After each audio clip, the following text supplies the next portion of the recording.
una de las formas más sencillas en que puedo explicar qué es el racismo es, para empezar, que es un sistema de opresión, es decir, que es un sistema que le otorga privilegios y una mayor cantidad de acceso a una minoría, partiendo de la opresión y la explotación de una mayoría. Tu voz, la mía y la de todes. Aquí empieza el podcast de Eva. Bienvenidas y bienvenides al podcast de Eva. Hoy nos acompaña Yumko Ogata, autora, traductora, activista afroasiática y divulgadora antirracista originaria de Jalapa. Su trayectoria recoge talleres en comunidades afro e indígenas, un libro infantil maravilloso, que si no lo conocen vayan por él, Mi pelo chino, y también la primera traducción al español de Hermanas del Ñame, de Bell Hooks, desde una perspectiva feminista negra.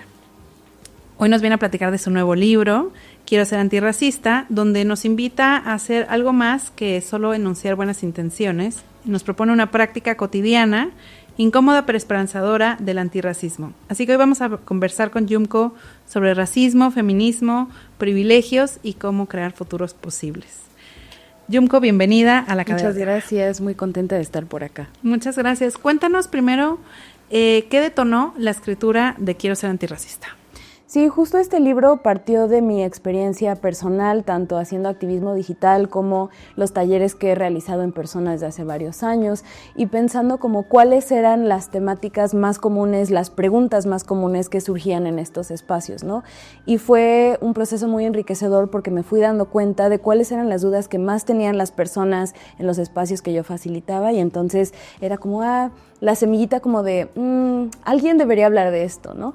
Y por otra parte, también cuando yo empecé a aprender sobre racismo y antirracismo en México, pues fue con libros como México Racista, de Federico Navarrete. Cuando ya estaba en la universidad, recuerdo haberlos leído y pensar como, claro, ¿no? Hay que hablar de esto, hay que hacer énfasis en la manera en la que el racismo opera en México y sigue influyendo en las oportunidades a las que tenemos acceso o no. Entonces, este libro es pues una contribución para continuar esa conversación sobre el antirracismo, ya como de una segunda generación, igual pensando en que pues es un problema que no desaparece, solo se va transformando y adaptando a los tiempos, entonces nuestras formas de enfrentarnos a esta forma de violencia también tienen que irse adaptando. Muchas gracias. En México se dice muchísimo, aquí no hay racismo, hay clasismo. ¿Por qué es una trampa pensar así? Sí, justo lo que menciono en este texto es que es como dos tentáculos diferentes del mismo monstruo, ¿no? Finalmente son formas de opresión y formas de violencia que están unidas de manera muy cercana, se informan entre sí, entonces no podemos pretender ignorar una porque la otra también está presente, por mucho que no la quieras ver. Es algo tan sencillo como el uso de algunos términos clasistas que también tienen connotaciones racistas, ¿no? Como naco. Recuerdo muchísimo una conversación que tuve hace 1000 años con alguien que me decía, no, es que yo no uso naco de forma racista. O sea, para mí, naco es una persona que no tiene educación, que tira basura en la calle, y entonces es como, bueno, pero te das cuenta que una palabra con ese origen racista no le puedes quitar esa connotación racializada, y el hecho que tú le estés adjudicando características negativas a un término racializado es un acto de racismo, ¿no? Entonces creo que es más productivo pensar cómo se van informando entre sí estas dos formas de opresión en lugar de ignorar una y fingir demencia y solo hacerle caso a la otra. Y ¿cómo explicas desde tu obra, desde lo que has leído, la diferencia entre llamarse o nombrarse no racista, que también pasa mucho, ¿no? Eso de no, yo no soy racista, y practicar el antirracismo? Sí, esta es una idea que he retomado de otros teóricos, teóricas afrodescendientes en toda la diáspora, y que es la idea que fingir, o más bien desentendernos del racismo, decir yo no soy racista, es ignorar el hecho que crecimos en una sociedad donde los mensajes racistas abundan en todas partes, que incluso sin darnos cuenta recibimos mensajes sobre cómo son las razas, que existen las razas, que hay unas mejores que otras, y entonces en lugar de desentendernos de la responsabilidad de contribuir al movimiento antirracista, pues hay que como tomar conciencia, tomar responsabilidad y sobre todo el esfuerzo de contribuir a la causa que se opone a esta forma de opresión. En ese sentido, el título de tu libro es un deseo, pero también un reto, ¿no? O sea, quiero ser antirracista. Y ¿qué significa para ti ese querer ser antirracista? Sí, creo que es como una calle de ida y vuelta, ¿no? Para empezar, yo como autora quiero ser antirracista, por eso estoy escribiendo este libro, por esto estoy hablando de estos temas, y al mismo tiempo que no es un proceso completo, ¿no? No es como los puntos para evolucionar tu Pokémon y yo ya llegué al máximo que existe y entonces ahí acaba la discusión, ¿no? Es un proceso de aprendizaje constante, tanto mío como de los demás, y entonces partiendo como de esa humildad intelectual, creo que es mucho más valioso tener estas conversaciones, y por otra parte también es una invitación para las personas que lo lean, ¿no? Pensar, pues sí quiero ser antirracista y por dónde empiezo, ¿no? Y eso qué es, y qué es lo que tengo que saber para ser antirracista. Entonces el título tanto es un recordatorio a mí misma como que este es un proceso constante de aprendizaje, de evolución, etcétera, y también una invitación para las personas lectoras. ¿Quieres? Pues aquí puedes empezar, ¿no? Aquí hay una forma que puedo ofrecer para que las personas se unan a esa conversación. ¿Cómo le explicaría, si tuvieras que explicarle a una niña, ¿no? A un niño, a alguna infancia, o a una persona que no ha tenido ningún acercamiento con teoría antirracista o anticolonial, ¿qué es el racismo? ¿Cómo lo harías de forma sencilla? Yo sé que no es una pregunta sencilla, pero... Sí, creo que una de las formas más sencillas en que puedo explicar qué es el racismo es, para empezar, que es un sistema de opresión, es decir, que es un sistema que le otorga privilegios y una mayor cantidad de acceso a una minoría, partiendo de la opresión y la explotación de una mayoría, ¿no? Y por otra parte, que también es un sistema que ha inventado categorías, adjudicándole valores a nuestro cuerpo, al color de piel, a los rasgos que tenemos, a la textura de nuestro cabello, pero incluso a la ropa que vestimos y los acentos que tenemos al hablar, y que se usan esas características para determinar de manera arbitraria la personalidad o el valor de una persona, ¿no? Entonces es pensar que por el cuerpo, por la forma en la que leen tu cuerpo, juzgan tu personalidad, y también se te da o se te niega acceso a ciertos espacios con base en esos criterios arbitrarios. Esto me recuerda hace un poco más de un año, ¿no? Una columna que se hizo muy viral donde hablaban de la entonces candidata a presidenta, donde decían que como todas las que teníamos pelo chino, siempre le tuvimos envidia a las lacias que sí que tenían un pelo bonito, no como nosotras, y tiene que ver un poco con eso, ¿no? Esos mensajes profundos de asignar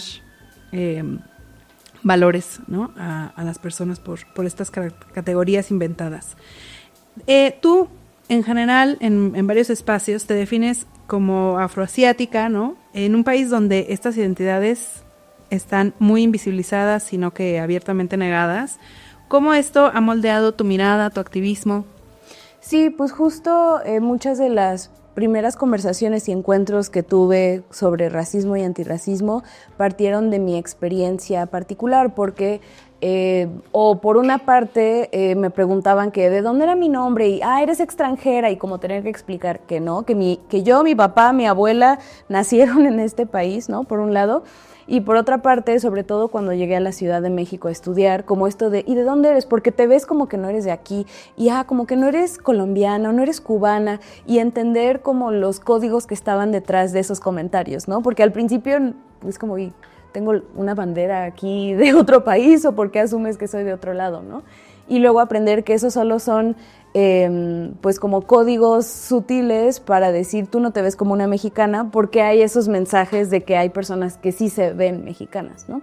Entonces, así como mis primeros encuentros con el racismo fueron pues por mi experiencia propia, también los fueron mis primeros encuentros de antirracismo. O sea, como pienso mucho en mi abuela, que siempre insistía mucho como, no, dile a la gente que aprenda a decir tu nombre. O sea, no dejes que te pongan otro nombre porque se les hace fácil.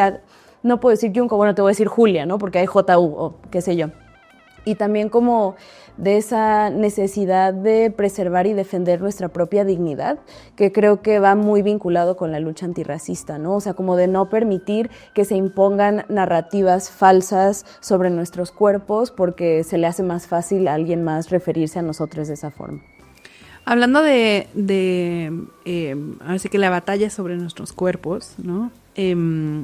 Tú escribes sobre el cuerpo racializado, ¿no? Un poco en un hilo narrativo también, pues con autoras como Audre Lorde, ¿no? O Shirley Campbell, sobre el cuerpo como territorio político, ¿no? Y ya lo tocaste un poquito en esta pregunta anterior, pero ¿cómo es tu lectura de cómo se habitan esos cuerpos racializados en México y cuál es el diálogo que hay con los espacios de representación, ¿no? de conversación pública frente a esos cuerpos, ¿no? O ante esos cuerpos? Sí, creo que justo debido a la narrativa del mestizaje imperante en nuestra educación básica, pero también en todos los medios, incluso dentro de nuestras familias, rápidamente aprendemos durante la infancia y la adolescencia a dónde se nos ubica en esta jerarquía debido al cuerpo que tenemos, y también aprendemos que hay ciertas cosas que podemos o debemos hacer de manera forzada para asimilar nuestros cuerpos a la norma y tratar de ser normales, ¿no? Entonces, como conversaciones que he tenido con compañeras indígenas es que a ellas como que les enseñaron a enchinarse el pelo para verse, entre comillas, menos indias, y a las mujeres afrodescendientes es lo contrario, ¿no? Al asearnos el pelo para vernos menos negras.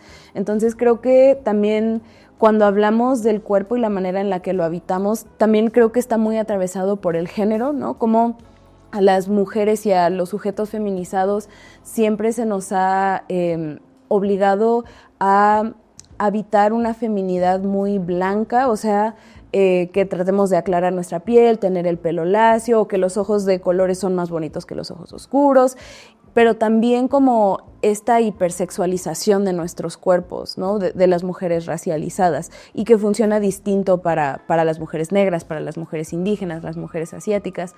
Pero en general creo que conforme vamos teniendo esta conversación, así como cuando empezamos a hablar de feminismo y nos damos cuenta de todas esas violencias sutiles que o hemos vivido o que también hemos ejercido hacia los demás, también ocurre esto cuando empezamos a hablar de racismo y antirracismo, ¿no? De cómo el cuerpo está negociando constantemente cómo debes de presentarte, cómo se te muestra, cómo se habla de tu cuerpo. O sea, otra parte que pienso que es muy importante es, por ejemplo, a la masculinidad racializada, los hombres, personas masculinas racializadas, sobre todo si son de piel oscura, se les percibe como una amenaza, ¿no?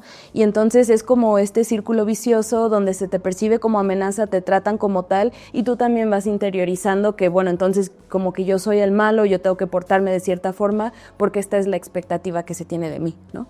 Entonces creo que hablar de los cuerpos y hablar de racismo y de antirracismo es como también uno de los primeros pasos, porque nos damos cuenta en dónde figuramos nosotros de manera individual en esas escalas, ¿no? Y como qué decisiones hemos tenido que tomar para aminorar esas violencias, o qué decisiones tomamos que sabemos que quizás las vayan a aumentar, pero que también son una forma de vivir auténticamente en nuestros propios cuerpos. Tú en el libro mencionas que mucha de la enseñanza, de la literatura del antirracismo, por lo menos que nos llega a México, ¿no? Viene de la tradición antirracista estadounidense, ¿no? De las mujeres negras estadounidenses, ¿no? Que aquí conocemos bien, ¿no? Pero tú abrevas mucho, ¿no? Refieres mucho a los antirracismos latinoamericanos, ¿no? ¿Qué podemos aprender del antirracismo o los antirracismos latinoamericanos, caribeños? ¿Cómo nutren a la lucha mexicana? ¿Y qué diálogos ves entre estas luchas, entre estos movimientos y el movimiento Antierra Migra en el norte global, ¿no? Que confronta también a un racismo institucional un poco desde otro lugar, ¿no? ¿Cómo ves esos diálogos? Sí, pues justo como empezando por plantear el hecho que en efecto la mayoría, cuando nos aproximamos a discursos antirracistas o a conocer sobre activismos antirracistas, sabemos primero de, por ejemplo, pues Estados Unidos, porque pues por la misma hegemonía que tienen cultural, neoimperialista, etcétera, pues es lo que tenemos como más fácil, más evidente, más cercano.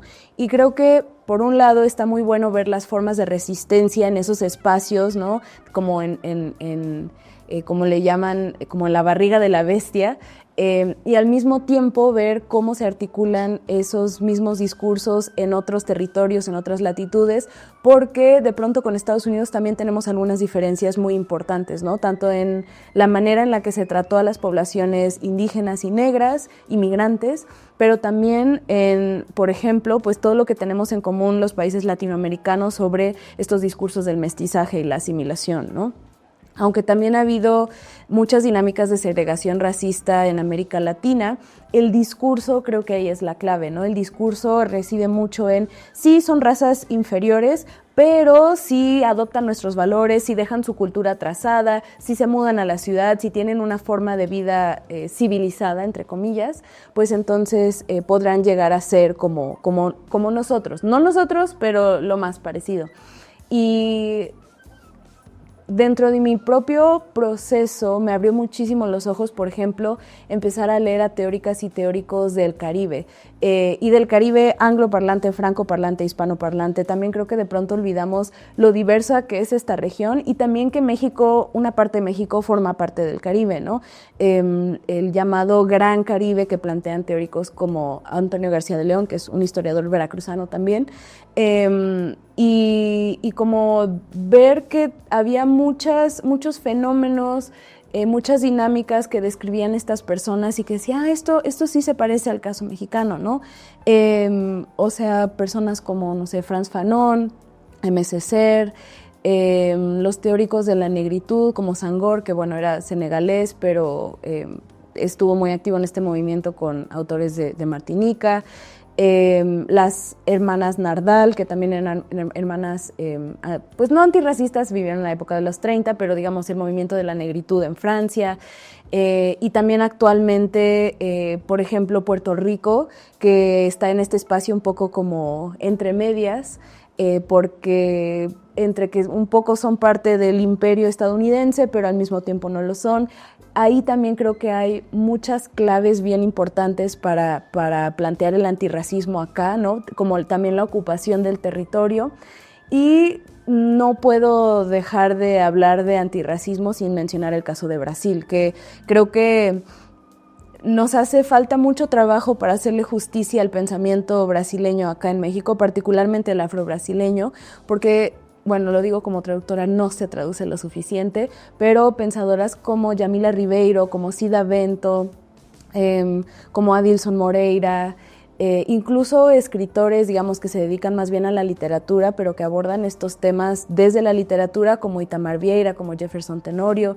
Creo que ahí hay muchos puntos en común para hablar del desplazamiento forzado de pueblos originarios, el desplazamiento forzado de pueblos negros, también incluso de esta dinámica muy extraña con la migración asiática, porque pues de pronto también México niega muchísimo la presencia de varias diásporas asiáticas, pero llegaron más de 1,000 personas coreanas a la península de Yucatán durante el Porfiriato, que fueron pues abandonadas y tratadas pues como los yaquis, ¿no? También semi-esclavizados, una situación ahí de trabajo forzado muy difícil, pero también algunas de las comunidades japonesas que llegaron, hubo muchas oleadas, algunos tuvieron más privilegios que otros, pero por ejemplo, mi bisabuelo formaba parte de un grupo de personas migrantes que también fueron tratadas como pues semi-esclavizadas. Y bueno, también tenemos las importantísimas campañas antichinas a finales del Porfiriato y como un poco todavía hacia la Revolución, que culminaron en hechos terribles como la masacre de personas chinas de Torreón en 1911, 13, ahorita se me va la fecha exacta, pero bueno, fácilmente googleable. Entonces, pues creo que cuando vamos mirando hacia América Latina, hacia otros territorios de América Latina, también es un acto de resistencia, como no nada más ver qué están haciendo en el corazón del imperio, sino qué estamos haciendo entre nosotros, ¿no? En estos territorios que tenemos tanto en común. Y creo que también plantear la resistencia desde ahí, los diálogos desde ahí, la organización desde ahí, puede ser muy constructivo y puede ser un proceso de co-construcción y retroalimentación que finalmente va a contribuir a la liberación de todo el mundo. Vamos a poner una placa con los autores y las autoras que has nombrado para que a ver si los encontramos en México, que es difícil, pero se pueden encontrar. Y si no, pues a ver, los buscamos en otros lados. Pero cuando hablamos de racismo, no solamente racismo, pero cuando hablamos de racismo, muchas veces pensamos en cosas muy específicas, ¿no? En insultos, en violencias directas, pero está el término de blanquitud, digamos, ¿no? Que levanta muchas incomodidades, pero bueno, ¿no? Es decir, que no se trata de solamente el color de piel, que es un sistema, pero cómo desde esa idea de, tú mencionas el mestizaje, ¿no? Que está como muy entrelazado con este sistema de la blanquitud, ¿no? ¿Cómo podemos traicionar esa blanquitud? No desde un sistema de culpa, que es muchas veces lo que se habla, ¿no? La culpa blanca que no nos sirve de nada, sino la responsabilidad. Y parece una tarea como inabarcable, ¿no? O sea, esta traición a ese sistema. ¿Cómo podemos aterrizarlo entre reconocer los privilegios que nos da ciertos marcajes sociales, ¿no? ¿Cómo lo aterrizamos en acciones cotidianas, concretas?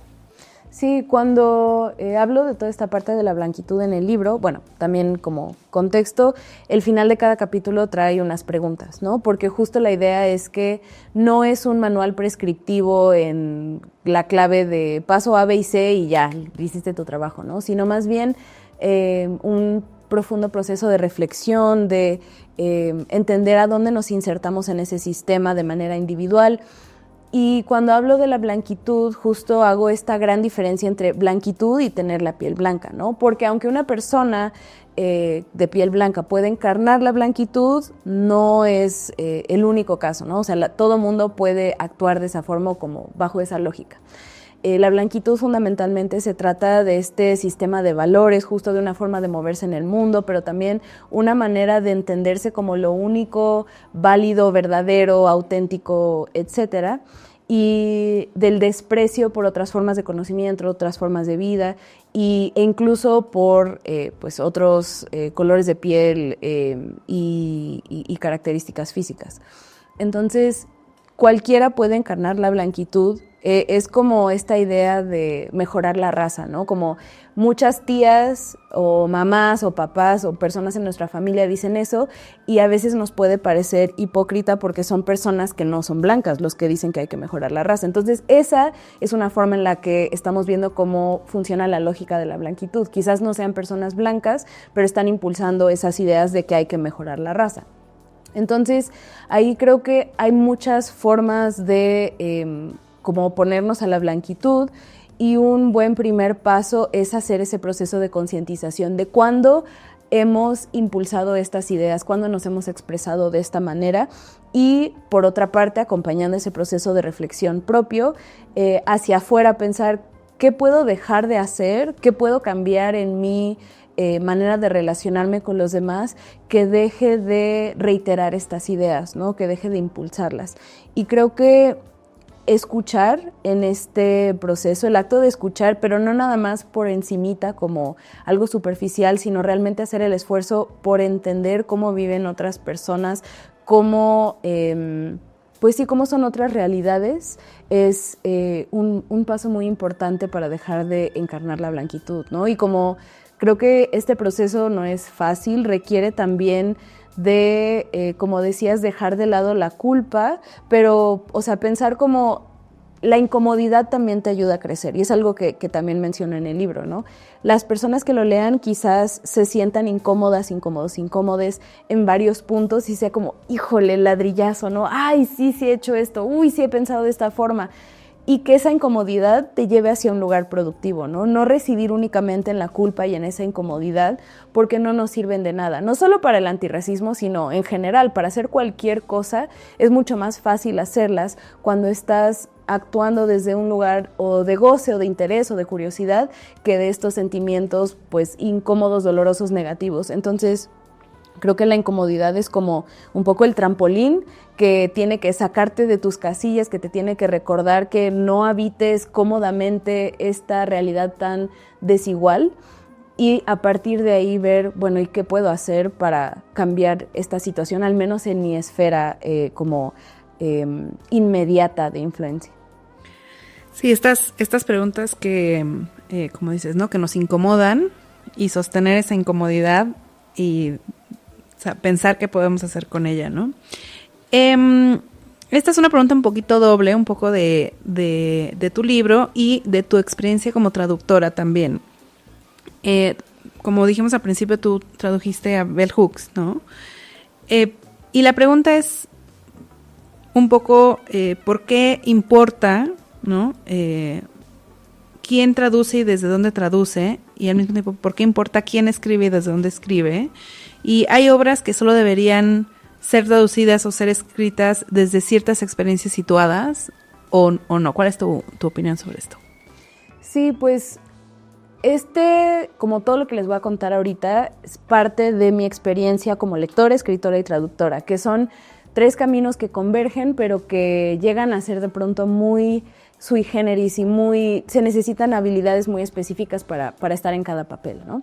Entonces, para empezar como lectora, yo me daba cuenta que la mayoría de lo que leíamos, por ejemplo, en la universidad, pero también cuando se habla en general en círculos de lectura, o en las presentaciones de libros, o en ferias de libros, o en los estantes de novedades de las librerías, la mayoría de las personas que escribían eran personas blancas. Y no solo personas blancas, sino personas que o de Estados Unidos, o de países de Europa del oeste. Y también como esas intersecciones se van combinando, ¿no? O sea, también eran en su mayoría hombres.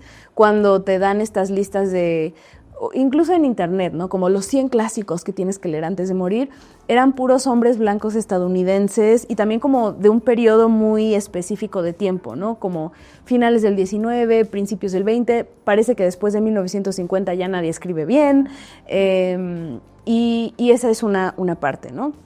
Y entonces empecé a hacer este ejercicio de buscar, o sea, no hay personas negras que escriban en, no sé, justo, ¿no? Como Brasil, o en Perú, o justo dentro de Estados Unidos, ¿no? O sea, hacía estos ejercicios incluso usando la tecnología, como en los buscadores como Google, y pones escritores estadounidenses y justo te aparecen las primeras sugerencias, pues puros hombres blancos, y ahí es donde también vamos viendo los sesgos que ya existen en los motores de búsqueda, porque ¿cómo voy a poner escritores estadounidenses y no aparece la premio Nobel Toni Morrison, que además es la única mujer negra en haber ganado este premio? Y entonces no me está poniendo necesariamente los mejores objetivamente, sino los mejores de acuerdo con los criterios de un grupo muy limitado de personas, ¿no? Que puede no ser el mejor para alguien más.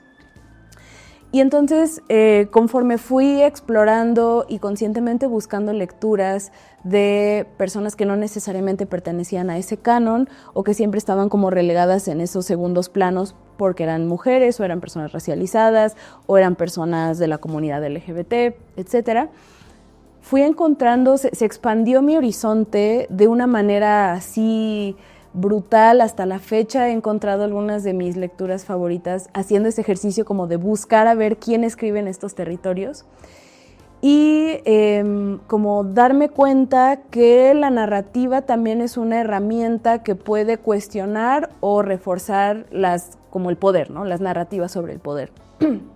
Y es algo muy sencillo, como pues en México hasta hace muy poco, si tú ponías en internet escritores afromexicanos o escritora afromexicana, no aparece nada, te aparecían recomendaciones de escritores negros de otros territorios.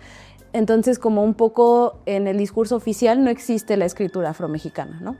Y luego, sí existen textos que hablan sobre personas negras en México, por ejemplo, La Negra Angustias, es de este autor, se apellida Rojas, ganó incluso un premio en la década de los 30 cuando fue publicado, se adaptó al cine, me parece que lo dirigió Matilde Landeta, la película, muy famosa también, y entonces esa es una narrativa sobre una mujer negra que se llama Angustias y que desde el principio te dicen es una mujer mulata y ella pelea en la revolución y pareciera que es un personaje pues con mucha fuerza, resiste 2 intentos de violación de manera exitosa, ella está peleando por el territorio, ¿no? O sea, como dentro de estos valores de la revolución. Sin embargo, el autor, un hombre blanco mestizo, al final como que su fuerza se desvanece de forma misteriosa, se enamora de un tipo blanco, burgués, como que queda hipnotizada por él y el final del libro es que el tipo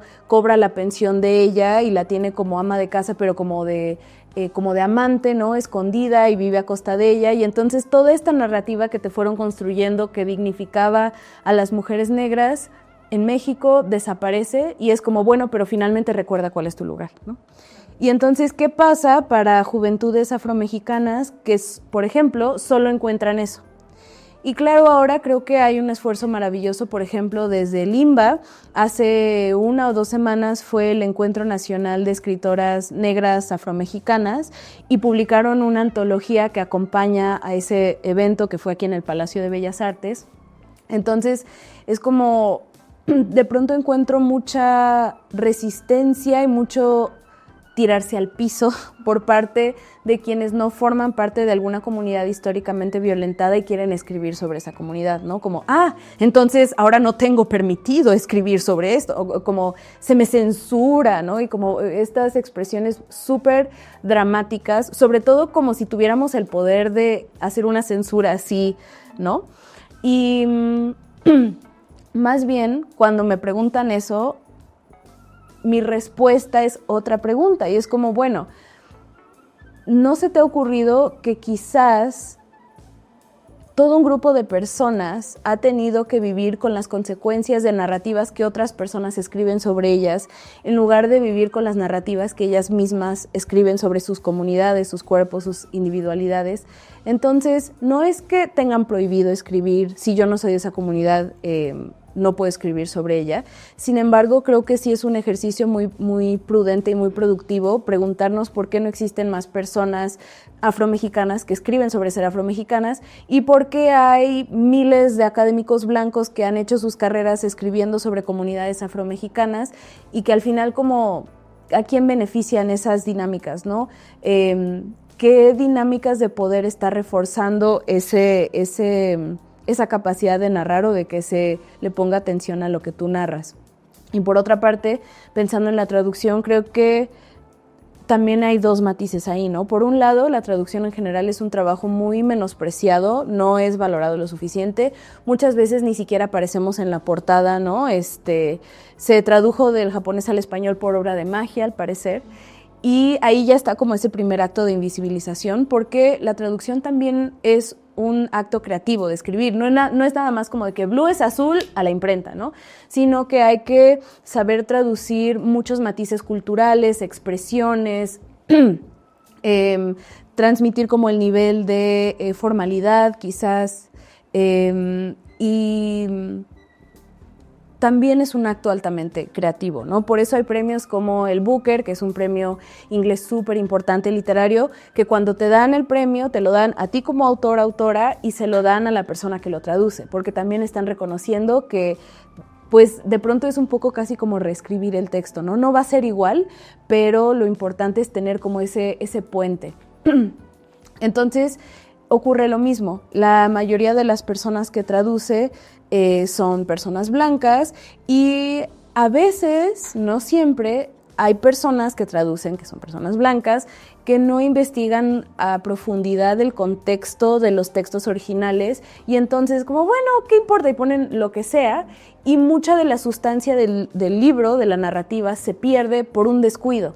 Y creo que ahí es donde tenemos que ser muy críticos, ¿no? O sea que por descuidos, porque a las personas no les importa hacer un trabajo fiel al original o auténtico al original, pues quizás yo como lectora o no me va a interesar o no voy a conectar o voy a entender algo que no era lo que decía la persona porque quien estuvo mediando pues no se dedicó lo suficiente a este trabajo, ¿no? Entonces creo que es lo mismo, ¿no? No es que esté prohibido que las personas blancas traduzcan a personas negras, sin embargo, creo que es importante que haya más personas negras, más personas racializadas, así como hace no mucho hubo todo como un escándalo porque por primera vez se publicó hace 2-3 años una traducción de la Odisea hecha por una mujer.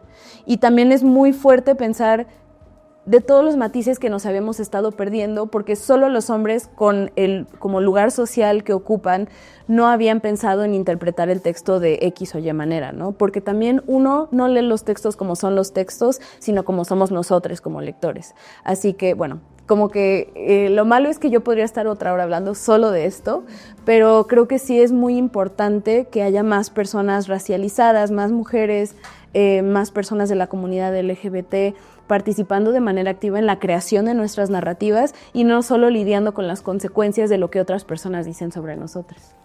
Vamos a hacer una sesión solamente para hablar de este tema porque es muy necesario, como dices, ¿no? Es un tema del que no se habla mucho y es muy necesario. Pero un poco enlazando, en realidad, sobre cómo nos narramos, cómo se narra las propias comunidades. Muchas de las voces en el antirracismo y como parte del antirracismo nos invita a imaginar, ¿no? Realidades, futuros.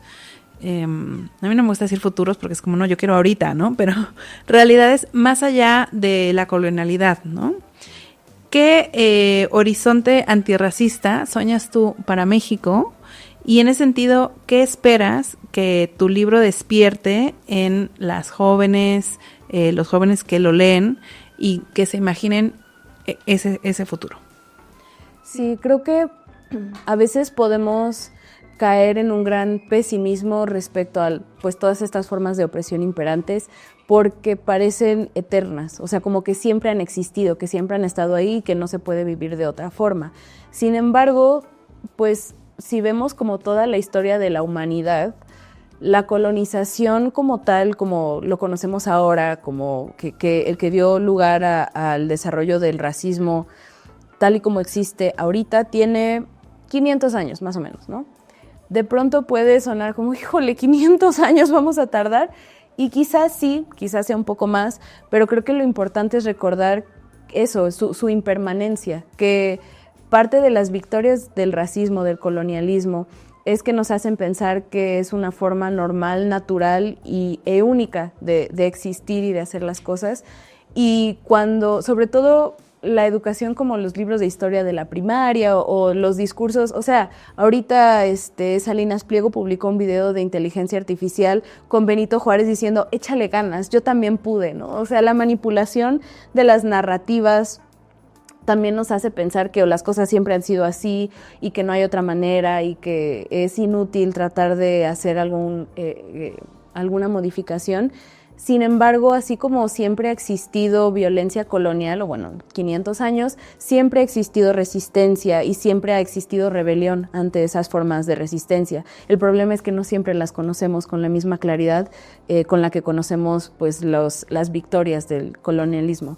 Entonces creo que mucho reside también en recordar esos momentos de resistencia, ¿no? En recordar esos momentos de pequeñas victorias que se van sumando y que gracias a ellas vivimos de una forma que nuestros ancestros, ancestres nunca habrían imaginado. Y para mí es muy importante mantener siempre como esa mira hacia la esperanza y de pronto sí el futuro, pero también me enfoco mucho en el presente. Nos clavamos mucho en el futuro pensando que ya viene, pero también ver el presente y ver qué estamos haciendo ahora para mejorar ahora también da mucha esperanza, ¿no? Porque puedes ver de manera tangible que hay cosas que cambian, que hay cosas a las que puedes contribuir de manera significativa si haces las cosas ya. Y quiero residir mucho en eso, ¿no? Como permanecer en la idea de cambiar el presente y no pensar que solo es el futuro lo que puede ser mejor.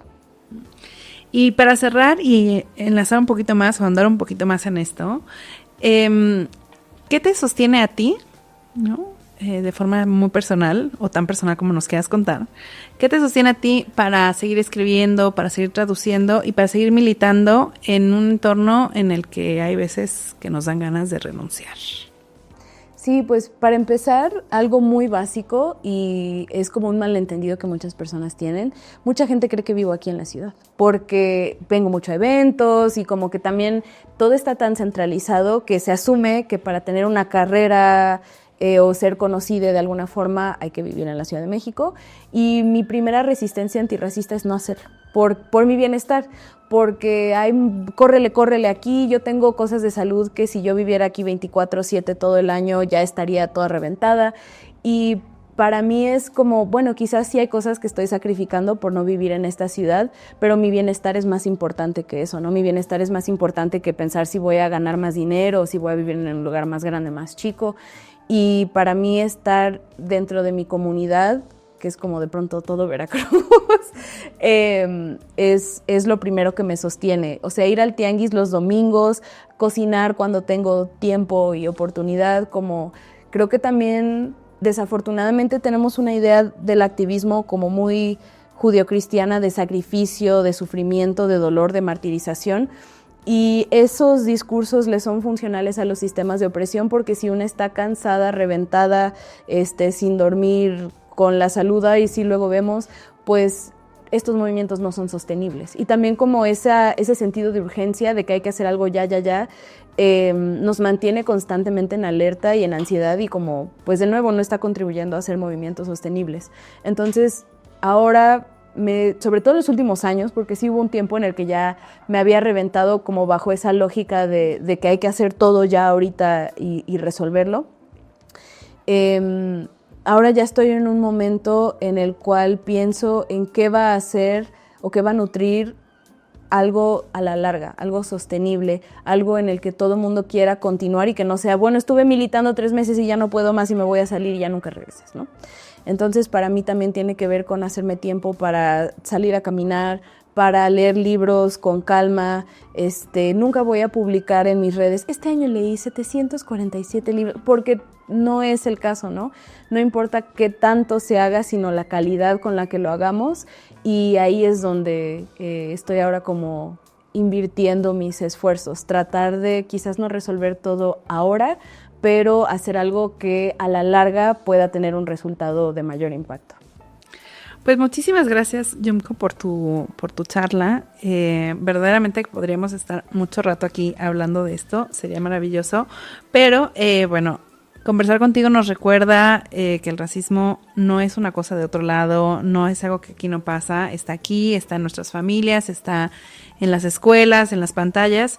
Y que el antirracismo pues no es solamente una etiquetita para ponernos y sentirnos mejor con nosotras mismas, sino verdaderamente una práctica que tiene que ser diaria, ¿no? Continua. Y me gusta mucho esta última parte que hablas, ¿no? De que también hay resistencia en el goce, en el descanso, que verdaderamente es algo que el sistema no quiere que nos acordemos, pero que desde los antirracismos nos recuerdan muchísimo.